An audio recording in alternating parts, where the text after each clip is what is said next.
These are particles of radioactive fallout.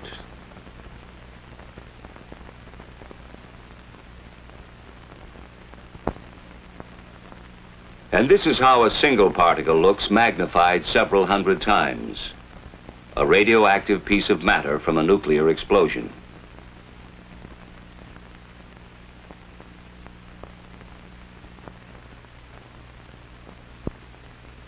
These few particles can't do us any significant harm. But should there be a nuclear attack, many billions of them would fall from the sky and settle to Earth, releasing radiation that could cause sickness or death in the area where they fall.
To begin with, it may be surprising to know that radiation is something we live with every day. Far back in time, back before there was an Earth, there were flaming fireballs in space. We call them stars. And there are millions upon millions of them. Each star, like our own sun, is a raging nuclear furnace that shoots out showers of particles too tiny to be matter as we conceive it, along with invisible forces that we call radiation. This radiation and these particles travel through space at fantastic speeds until they strike some other matter which may make new flares of radioactivity. They strike wandering asteroids, moons, and planets such as our own. Everything in space, Earth included, receives this radiation. Skies partly cloudy this afternoon, clearing but...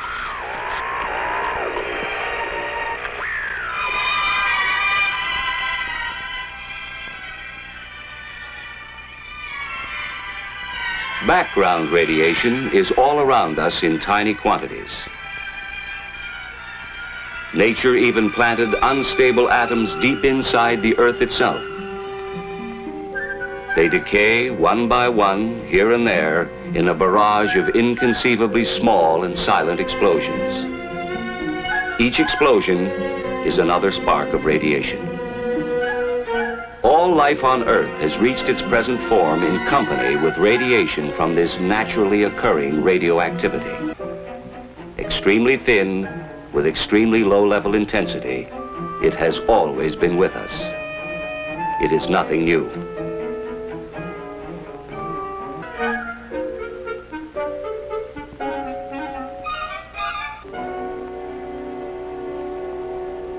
We don't worry about the small amounts of natural background radiation. But to safely handle larger amounts, we must keep our distance and shield ourselves. For as the amounts increase, so do the dangers. The amount of energy generated by a nuclear explosion is enormous. Near the crater area, there is almost total destruction from blast and heat. And now, large amounts of pulverized debris and molten earth are pulled up into the mushroom cloud. This is where radioactive fallout is formed. The radioactive atoms produced in the explosion join with the particles of earth and debris. The mushroom-shaped cloud forms and climbs higher. It now contains billions of highly radioactive particles of matter that we call fallout. The strong winds of the upper altitudes go to work on the cloud, blowing it off in one or more directions. Gravity tugs on the particles. The larger and heavier ones sink toward the ground, while the lighter particles continue to drift with the wind. Some of the lightest particles remain suspended in the upper atmosphere. As time passes, their radioactivity grows weaker, so that the longer they remain aloft, the less dangerous they are. But the heavier particles, spread by high-altitude winds, fall to the ground within 24 hours. Several miles from the explosion, they are about the size of table salt or fine sand. These are the most dangerous because they carry the greatest number of radioactive atoms and so emit the largest amount of nuclear radiation. Which brings us to an all-important fact. Deadly as radiation can be. And this gives us an invaluable ally: time. Suppose a nuclear explosion takes place at 12 noon. By 1 o'clock, the total force of the residual radiation is at a high level. By 7 o'clock, it's down to 1/10. In 2 days, although still dangerous, it's only 1/100th. But in 2 weeks, it's only 1/1,000th. With this decay rate in mind, consider radioactive fallout conditions which might confront us after a massive attack. Within an hour, fallout would be a serious problem in the vicinity of explosions which occur on or near the ground. By 7 hours after the attack, the fallout area covers more and more of the country as the prevailing winds expand the fallout in a downwind pattern. 24 hours. 48 hours. Without shelter, millions would face death. A few days later, those who have taken shelter will survive. In many areas, people can even leave shelter for brief periods of time to carry out important tasks. Within 2 weeks, most people can leave their shelters for longer periods as the radioactivity decays to lower levels. The lesson is obvious. We must shield ourselves from radiation through the dangerous period.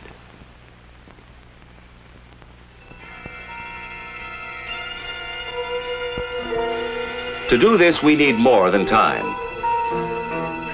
Fortunately, we have another ally: distance. The greater our distance from the fallout particles, the less radiation we receive. You would receive less radiation in the middle of a tall building than you would receive on the top or bottom floors, because there would be more distance and partitions between you and the source of the radiation, the fallout particles which would cover the roof and the ground around the building. Only an insignificant amount would get inside. And finally, along with decay rate and distance, we have still another and very important ally: mass. When highly radioactive fallout covers our immediate area, we can shield ourselves through the most dangerous period by using the sheer weight of any material.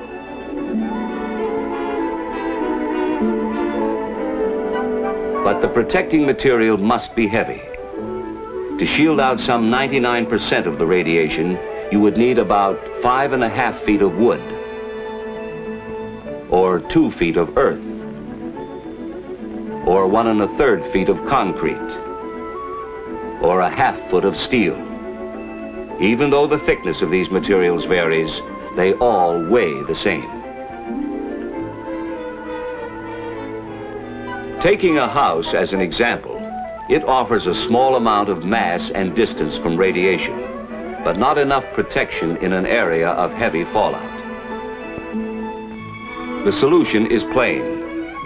Fallout shelters are the best defense against nuclear radiation. Whether in a home for a single family or a large community type in an apartment building, they offer the kind of protection from radiation you would probably need in case of a nuclear attack.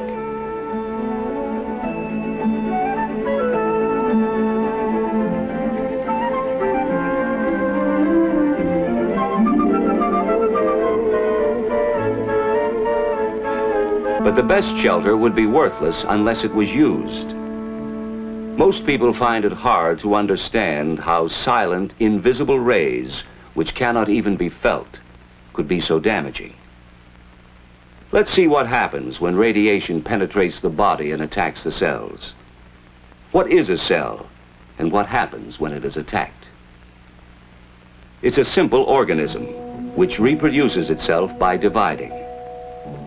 Our bodies are made up of millions of cells.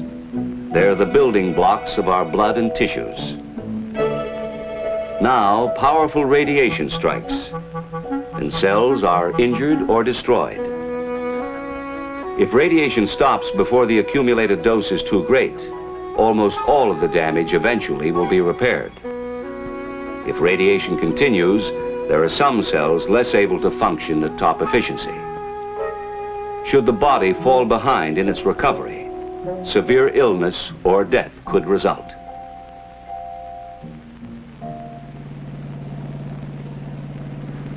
The key then is the amount, the total dose of radiation received. We measure radiation the same way speed is measured by a speedometer. Only instead of a speedometer, we have a rate meter, and instead of miles per hour, we measure the rate in roentgens per hour. We need another device called a dosimeter to record how much radiation a person has accumulated over a period of time. In the same way we record accumulated distance in miles, the dosimeter records accumulated dose in roentgens.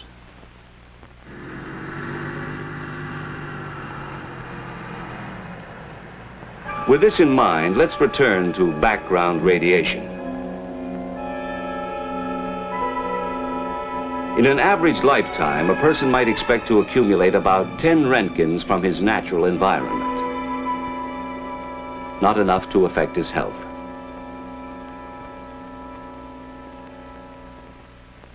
This same healthy person would need medical care if he received more than 200 roentgens within a few days. 300 roentgens in the same period would cause severe radiation sickness or possibly death. And as we go beyond 300 roentgens, the danger of death increases rapidly. So now we see why shelter is vital.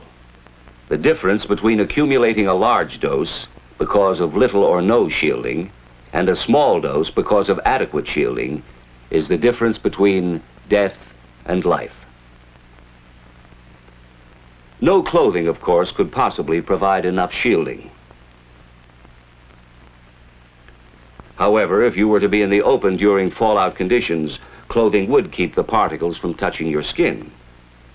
There is no such thing as a fallout suit, but ordinary clothing would help until you could reach the safety of a shelter. Then the fallout particles can be brushed off and outer clothing removed. If fallout settles on your food, the food itself is not harmed, since radiation damages only living tissue. And you can easily decontaminate it using almost the same methods you use in everyday food preparation. Actually, even if you accidentally swallowed some fallout particles, it wouldn't kill you. The effects, if any, probably wouldn't show up for years. Still, since there is a possibility of long-term effects, such as shortened lifespan, cancer, or hereditary damage, it's wise to remove the radioactive particles by simply washing, wiping, or peeling. But it's vital to remember this: neither water nor chemicals can destroy radioactivity. The fallout particles can only be moved or washed away. Only time can reduce their potency. And what of water? Well, here again, the same rules apply. If necessary, you could drink water containing fallout particles without worry or immediate harm. But chances are you wouldn't have to for long, for water helps to wash itself through the natural processes of sedimentation and filtration. And swiftly moving rivers like this would carry most fallout particles downstream.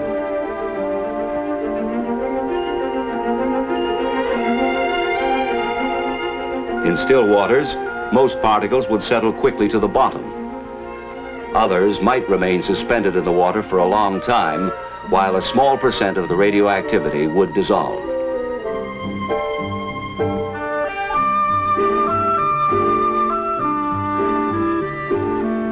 The normal processing of a water treatment plant would make it safe to drink. And water coming from a covered well would be safe from radioactive contamination. There is no problem with breathing, for air is not contaminated once the fallout is on the ground. Fallout is not a poison gas. If ventilation is needed in a shelter, a simple inverted U-fitting on a ventilating pipe would keep fallout particles from entering the pipe and getting inside. Of course, surviving a nuclear attack means more than just waiting in a shelter for radioactivity to decay to safe levels. Survival, reconstruction, and recovery would involve decontamination in many areas. A very difficult job. Unit 8 at Elman Morse. Dose rate 15 Roentgens per hour. Okay, Unit 8. Fallout would have to be removed from important areas by street sweepers.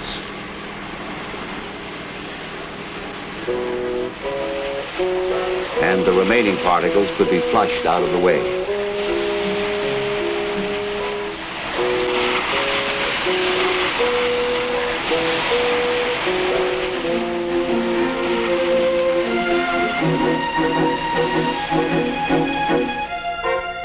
Food would be a problem.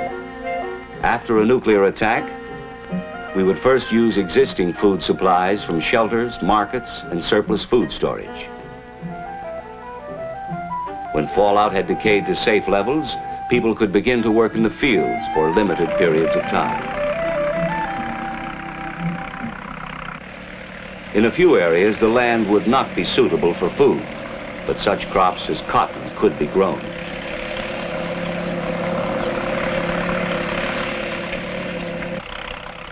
Crops for human consumption would be grown in areas that had received the least fallout.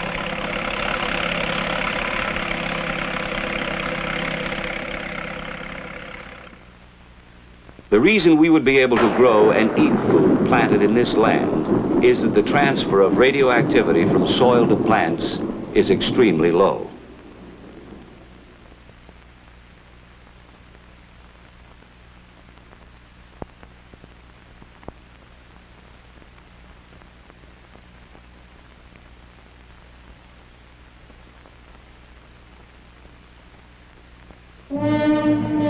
And so, if nuclear attack should ever come, in spite of every effort to avoid it, we must be able to survive and rebuild for the future. But survival can only come through knowledge. The basic facts we must all know are relatively simple. First, there is nothing new about radiation. It has always been with us. What is new is the vast amount we would be exposed to as a result of nuclear explosions. Much of this danger would come to us in the form of fallout. But we are not without personal weapons or defense. One of these is time. Radiation decays, and so we would not have to take maximum precautions indefinitely. Another defense is distance. Radiating particles 50 feet away, for instance, would not affect us as much as particles a few feet away. And our third defense is mass. Any material with enough weight will keep the penetrating rays from hurting us. The greater the weight of the material between us and the particles, the safer we would be. The best way we can use all three weapons of defense is with an adequate shelter, thick enough to shield off a good part of the radiation until it has decayed to safer levels. When radiation attacks, the cells of our body are damaged. Most of them can repair themselves if the total dose over a period of time is not too high. Even though the rays penetrate our bodies, causing damage, they do not infect us and make us, or anything else, radioactive. That's why food remains good no matter how much radiation has passed through it. Fallout accidentally swallowed with water or food will do you no immediate harm.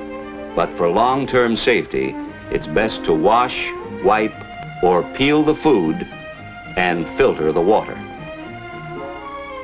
Even if you were caught outside under fallout conditions, ordinary clothing would keep the radioactive particles from touching your skin, but you would still need to find shelter quickly. If we remember these facts, if we act on them intelligently, we can increase our chances of surviving nuclear attack. And the key to survival is adequate shelter. That is why the federal government has a nationwide fallout shelter program. The goal is adequate fallout shelter space for every man, woman, and child. And this goal can be reached. For with knowledge of radiation, we can face the facts about fallout, take action to protect ourselves, and learn how to live in the nuclear age.